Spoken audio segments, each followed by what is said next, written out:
You ever get the feeling someone's gunning for you just 'cause you don't kiss the ring?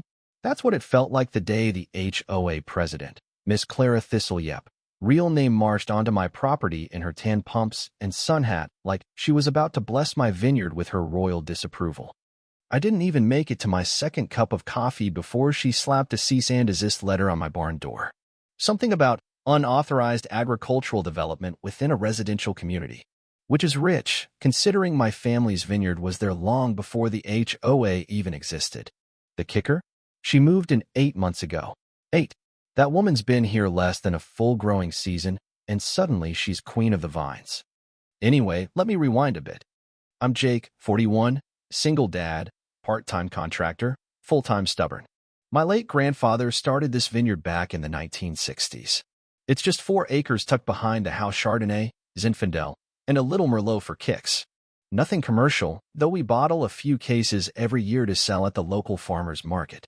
Helps cover property taxes. My house is in Oakmeadow Hollow, a so-called planned community, though most of the houses were grandfathered in from old ranch lots. When I inherited the place, I agreed to a limited HOA agreement. Maintain the exterior, mow the damn lawn, no pink flamingos on the porch. Seemed harmless enough.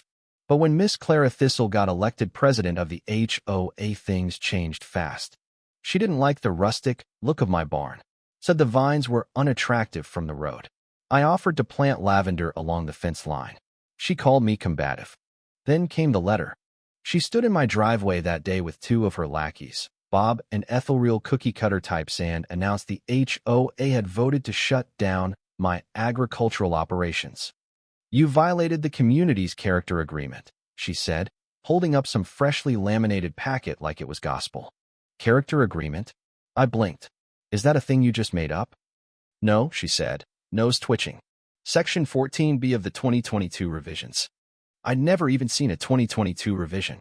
Turned out they'd updated the bylaws during a special meeting while I was out of town last October. 0 notice. 0 vote from me. That's when I realized this wasn't about grapes. This was about power. So I did what any red-blooded American with Wi-Fi and a grudge would do: read every single word of the HOA bylaws.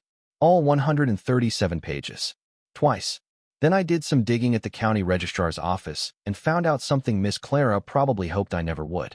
My vineyard sits on what's called an agricultural overlay district. That's county-level zoning, which means unless I'm running a hazardous waste factory or blasting EDM at 2 a.m., the HOA can't override my rights without a supermajority and a permit process.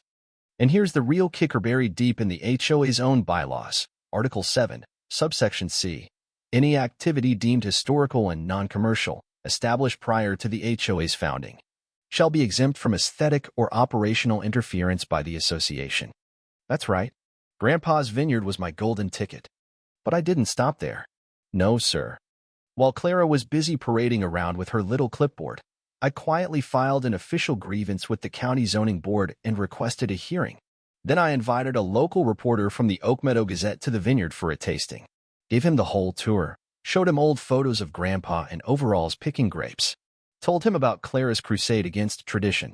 The article ran 3 days later with the headline, HOA takes aim at local history, Oakmeadow Vineyard at risk. That's when the email started.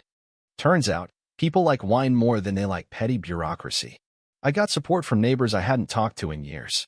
Even Ethel sheepishly stopped by with a bottle of Riesling and muttered something about Clara being a little intense. At the hearing, Clara came in swinging.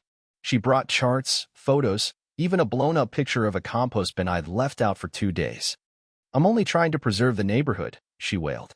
The board members were polite, but unimpressed, especially when I handed them notarized copies of property deeds, a timeline showing the vineyard's operation since 1967, and the HOA's own bylaws with the historical exemption highlighted in neon yellow.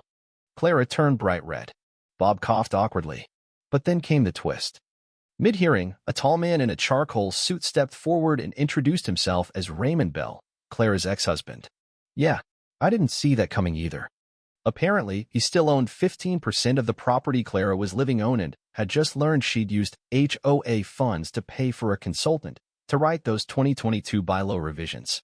Without board approval, Raymond handed the county clerk a folder full of bank statements and correspondence. The board adjourned for deliberation. When they returned, the ruling was swift. Clara's complaint was unfounded. The vineyard was protected under both county zoning and HOA grandfather clauses. An investigation into misuse of HOA funds would be launched immediately.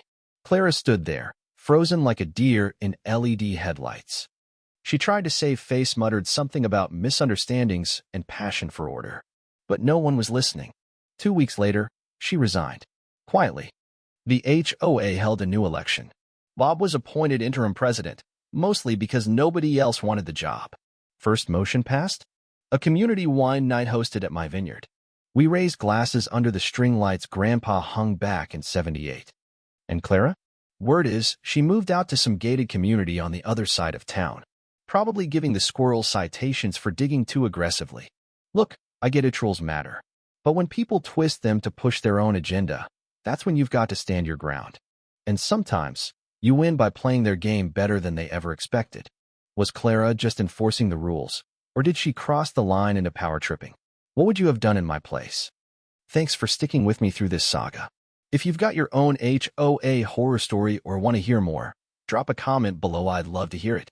Don't forget to like, share, and subscribe to the channel for more real-deal neighborhood drama with a side of sweet justice.